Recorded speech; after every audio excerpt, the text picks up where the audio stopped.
మా అమ్మ నాకు ఇచ్చిన పుస్తకం ఒకటి చివరికి మిగిలేది. అది మా అమ్మ ఇచ్చింది. మా అమ్మ పెద్ద కూర్చోబెట్టి కాలేజీ అని చదువుకోలేదు, కానీ ఆవిడ 7th 8th ఆపేసింది, కానీ ఆవిడ చదవడం ఆపలేదు మా అమ్మ. మా నాన్నగారు కూడా అంతే. సో ఇంట్లో చదివితే సహజంగానే ఆ వాతావరణంలో ఉండే అది నాకు ఇచ్చింది. ఇందాక సత్యకుమార్ గారు మాట్లాడుతూ పవన్ కళ్యాణ్ ఏదైనా ప్రభావం ఉంటుంది సమాజం ఇతర పుస్తకం అంటే, నాకు కంప్లీట్గా నేను భారతీయ మన ఆలోచన విధానంతో ఆర్ఎస్ఎస్ లాంటి ఒక బలమైన దేశభక్తితో కూడిన ఆర్గనైజేషన్ నుంచి వచ్చిన మాకు అసలు చెగివేరా అంటే కమ్యూనిస్ట్ యోధులు అంటే మాకు పడదు. అలాంటిది ఏదో ఒక సినిమాలో పెడితే మేము ఏంటని నేను చదివాను, తెలుసుకున్నానంటే ఇవన్నీ ఏంటి నేను ఎట్లా ఆలోచిస్తానంటే, నాకు దేశభక్తి ఎవరు చెప్పగలరు. దేశభక్తి should be innate responsibility for anyone who is Born in this country to the matter anyone in which ever country they were born. అది బేసిక్. దాని గురించి మనం చెప్పించుకుంటున్నామంటే మనం సరిగ్గా లేవు, దృష్టి పెట్టట్లేదు. అలాగే నేను జడ్జిమెంట్ చేయను whether I'm leftist or rightist. నేను ఎప్పుడు జడ్జిమెంట్ నేనేమని చెప్తానంటే సమతుల్యత. It's a balance. ప్రపంచం మనం కూర్చోబెట్టి మన ఎక్స్ట్రీమ్ లెఫ్ట్ ఎక్స్ట్రీమ్ రైట్ అంటే పనిచేయదు. సో నేను అందుకని ఈరోజు నేను పాలిటిక్స్కి వచ్చినా పుస్తకాలు చదివినా అది ఎవరికో చెప్పడానికో ఈరోజు పంచుకుంటాను, కానీ నా ఆలోచన ప్రతిసారి ఏముంటుంది, నేను మన విజయవాడ లాంటి వచ్చినప్పుడు నేను కమ్యూనిస్టులతో మాట్లాడతాను, లేదంటే రైట్ వింగ్ మారిపోయాడు ఇట్లాంటి నేను ఎప్పుడు అట్లేదు, ఎప్పుడు ఒకటేలా ఉన్నాను. కాదేంటంటే నేను ఎప్పుడు ఆ బ్యాలెన్స్ని చూసుకుంటా ఉన్నాను. సో ఉదాహరణకి చిటా గ్యాంగ్ విప్లవ వీరులది కానీ, ఒక చంద్రశేఖర్ ఆజాద్ కానీ, అలాగే మొత్తం కూర్చోబెట్టి గజనీ మహమ్మద్ మనకి దాడులు కానీ, ఇవన్నీ ఒకటే కాలంలో ఒక 7-8 years టైంలో అటు కమ్యూనిస్ట్ చరిత్ర చదివాను, భారతీయ సంస్కృతి మీదుగా చదివాను.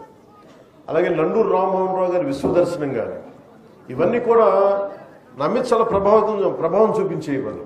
సో పుస్తకాల మీద నాకు ఒక అపరిమితమైన ఎందుకు ఇష్టం. చిన్నప్పుడు వెతికాను, మెడ్రాస్కి వెళ్తే హిగిన్ బోథామ్స్ అనో లేదంటే ల్యాండ్ మార్క్లో, ఇక్కడికి వచ్చిన తర్వాత యుఎస్ లాంటి వెళ్తే బాన్స్ అండ్ నోబుల్స్ అని అలాంటి పుస్తకాలకి వెళ్ళి వెతికేవాడి పుస్తకాల కోసం, తపన పడతాను పుస్తకాల కోసం. ఇదంతా దేనికి చేస్తానంటే to understand each other culture, మనం వేరే సంస్కృతిని అర్థం చేసుకోవడం. అన్ని జీవితాలను మనం బతకలేం, కానీ ఒక్కొక్క పుస్తకంలో రాసే జీవితం దానికి సంబంధించిన అంశాలు మనల్ని చాలా ప్రభావితం చూపిస్తాయి. అలాగే మనకి పొద్దున్నే చదువుతా నేను వనవాసి విభూతి భూషణ్ బందోపాధ్యాయ గారిది వనవాసి పుస్తకం చదువుతూ వచ్చాను. ఆ దాంట్లో అది ఏముంటుందంటే అది తెలుగు ట్రాన్స్లేషన్. అది అలాంటిది ఆయన గురించి చదువుతూ ఉంటే మనకి 1914-20లో ఎలా ఉండేది కలకత్తా, అప్పుడు పరిస్థితులు ఏంటి, అప్పుడు ఆలోచన విధానం ఎలా ఉండేది, ఇట్లాంటివన్నీ మనకి చాలా అవగతం అవుతాయి, చాలా అర్థమవుతాయి. అలాంటిది మనకి ఈ రోజున మేడం లక్ష్మీ ముర్దేశ్వరి గారు రచించింది ఆమె సూర్యుని కబళించింది అనే పుస్తకం అంతకుముందు కొంత అవగాహన ఉంది, కానీ ఈరోజు మరి తెలుగులో తిరిగేస్తా ఉంటే నాకు ఒకటే అనిపించింది, ఆమె సూర్యుని కబళించింది అంటే నాకు ఎంత శక్తి ఉండాలి. ఎవరు సూర్యుని కబళిస్తారు? అత్యంత శక్తివంతులు. అది హనుమాన్జీ, బజరంగ్ బలి. అంటే ఆయనే వెళ్ళి సూర్యుని కబళించడానికి వెళ్ళాడని చెప్పి. అంటే ఇది ఏంటంటే ఒక ఎక్స్ట్రీమ్ ఒక కంపారిజన్. అంటే నువ్వు సాధించదలుచుకుంటే సూర్యుని కూడా మింగేయగలవని ఒక ధైర్యం చెప్పడం దీని వెనక ముఖ్య ఉద్దేశం. అంటే ఇందాక మన సత్యకుమార్ యాదవ్ గారు చెప్పిన చాలా గొప్ప మాటలు చెప్పారు, గుర్తు చేశారు మనకి.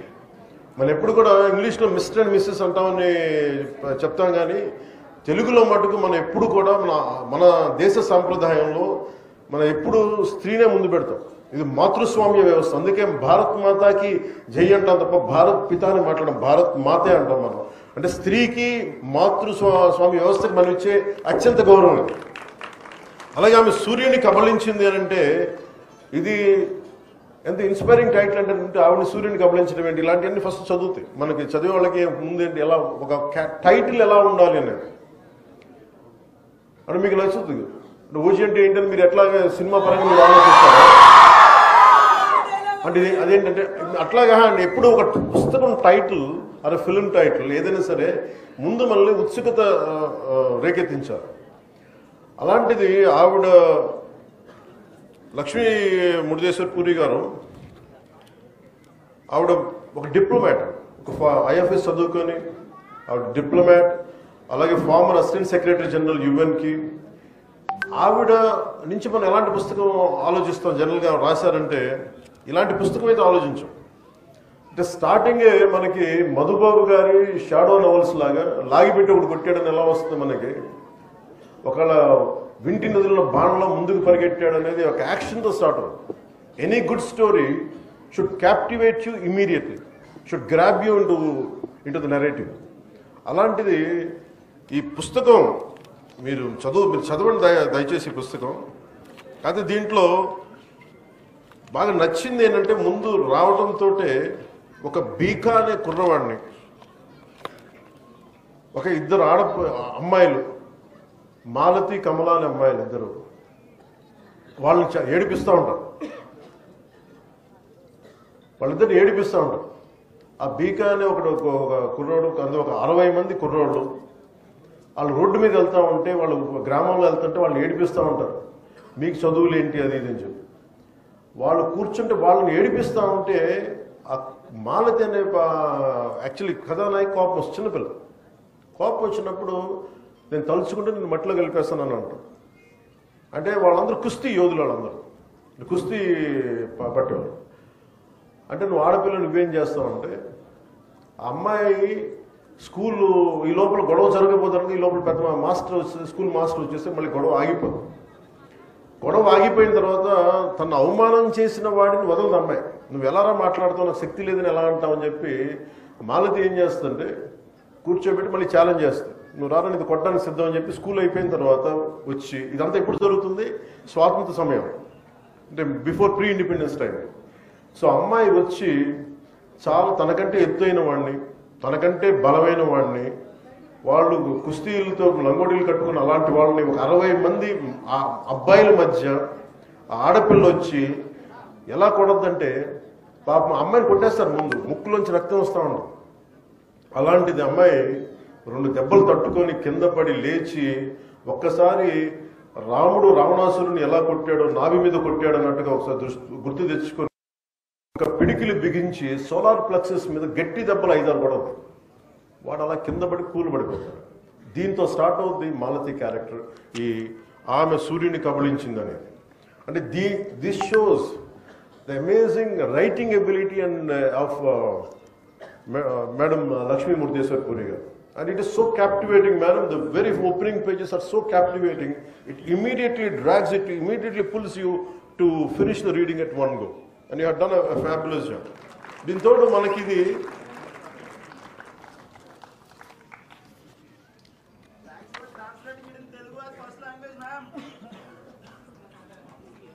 people are thanking me. అంటే